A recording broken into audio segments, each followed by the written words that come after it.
कहते हैं कि पड़ोसी ही पड़ोसी के काम आता है, लेकिन इन दिनों भारत का एक पड़ोसी देश मालदीव बड़ी ही पशुपेश में है। उसकी मध्यम मार्ग की नीति ही उसके लिए घातक सिद्ध होती जा रही है। एक ओर जहां वो भारत के साथ अपने संबंधों को बेहतर बनाए हुए है, तो वहीं दूसरी ओर चीन के साथ भी गठजोड़ किए हुए है। अब दो नाव पर सवार होने वाले लोगों की नियति तो डूबना ही होता है। ऐसे में अगर मालदीव को स्वयं को बचाना है तो उसे एक रास्ता तो अपनाना ही होगा। प्रश्न ये है कि वो एक रास्ता चीन की तरफ जाता है या फिर भारत की तरफ। नमस्कार, आप देख रहे हैं TFI, जो है देश का सबसे विश्वसनीय ऑल्टरनेट न्यूज मीडिया पोर्टल। मैं पद्माश्री शुभम आपको बताऊंगी कि मालदीव के पास दो ही विकल्प हैं, या तो वो भारत के साथ हो ले या फिर चीन के जाल में फंसकर अपने विनाश के लिए तैयार हो जाए। आगे बढ़ेंगे, लेकिन उससे पहले अगर आपको हमारा काम और हमारे विचार पसंद आ रहे हैं तो हमारे वीडियो को लाइक करें और हमारे चैनल को सब्सक्राइब कर लें। फेसबुक पेज पर हमें अवश्य फॉलो कर लें।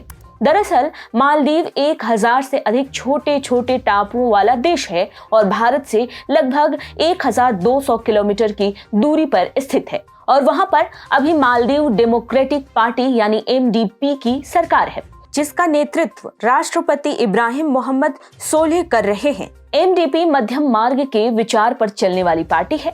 एक ओर वो चीन के साथ भी डील करती है, तो वहीं दूसरी ओर भारत के साथ भी अपने संबंधों को अच्छा बनाए रखना चाहती है। लेकिन अब समय आ गया है जब मालदीव की सरकार को भारत और चीन में से किसी एक को चुनना ही होगा। हम ऐसा क्यों कह रहे हैं, आइए इसके पीछे के कारणों को समझते हैं। प्रोग्रेसिव पार्टी ऑफ मालदीव की प्रमुख विपक्षी पार्टी है और वो 2018 से पहले सत्ता पर काबिज थी, लेकिन सत्ता से बाहर होने के बाद PPM नेता और पूर्व राष्ट्रपति अब्दुल्ला यामीन मालदीव में लगातार भारत की मौजूदगी पर प्रश्न खड़े करते हुए भारत विरोधी कैंपेन चला रहे हैं। उनका कहना है कि भारत के सैन्य अधिकारी और उपकरणों को हटाया जाए। यही नहीं, अभी कुछ दिनों पहले ही PPM के एक नेता अब्बास आदिल रिजा ने ट्वीट कर भारतीय उच्चायोग में आग लगाने की अपील भी की थी, जिसके बाद वहां के विदेश मंत्रालय ने एक बयान जारी कर कहा था कि भारत को लेकर फैलाए जा रहे झूठ और घृणा को लेकर सरकार चिंतित है।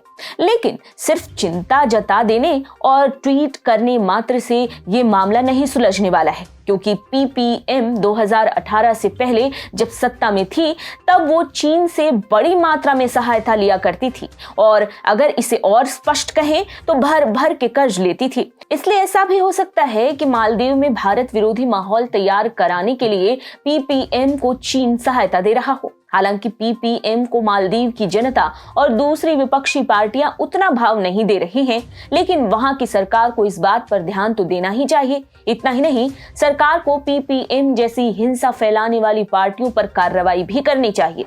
नहीं तो वो दिन दूर नहीं जब आपस में झगड़ते झगड़ते इस देश में सिविल वॉर जैसी स्थिति पैदा हो जाए। अब दूसरी स्थिति पर ध्यान देते हैं। चीन, जो एक शिकारी देश है, वो पहले चारा डालता है और फिर शिकार करता है। उदाहरण के लिए श्रीलंका को ही देख लीजिए, कैसे वहां की सरकार ने पहले तो मुफ्त का चंदन समझकर चीन से भर भर के कर्जा लिया। जब कर्जा चुका पाने की क्षमता नहीं थी तो हम्बनटोटा पोर्ट और राजधानी कोलंबो में समुद्र किनारे 99 साल की लीज पर जमीन देनी पड़ी, जिसमें अब चीन अपनी एक सिटी बना रहा है। ठीक उसी प्रकार पाकिस्तान और नेपाल ने भी चीन से कर्जा लिया था। हालांकि नेपाल बीच में ही समझ गया कि चीन की चाकरी खतरे से खाली नहीं है, इसलिए उसने समय रहते ही चीन का साथ छोड़ भारत के साथ अपने संबंध बेहतर किए। बाकी रही पाकिस्तान की बात, तो वो तो चीन का अघोषित गुलाम हो ही चुका है। ध्यान देने वाली बात यह है कि श्रीलंका, नेपाल और पाकिस्तान की तरह मालदीव ने भी चीन से लगभग 1.5 करोड़ डॉलर का कर्ज लिया था, जिसे लेकर 2020 में मालदीव के पूर्व राष्ट्रपति मोहम्मद नशीद और मालदीव में चीन के राजदूत चांग लिचोंग के बीच ट्विटर पर बहस भी हुई थी। यही नहीं, साल 2016 में मालदीव ने मात्र 40 लाख डॉलर के लिए 50 साल के लिए चीनी कंपनी को एक द्वीप भी लीज पर दे दिया था।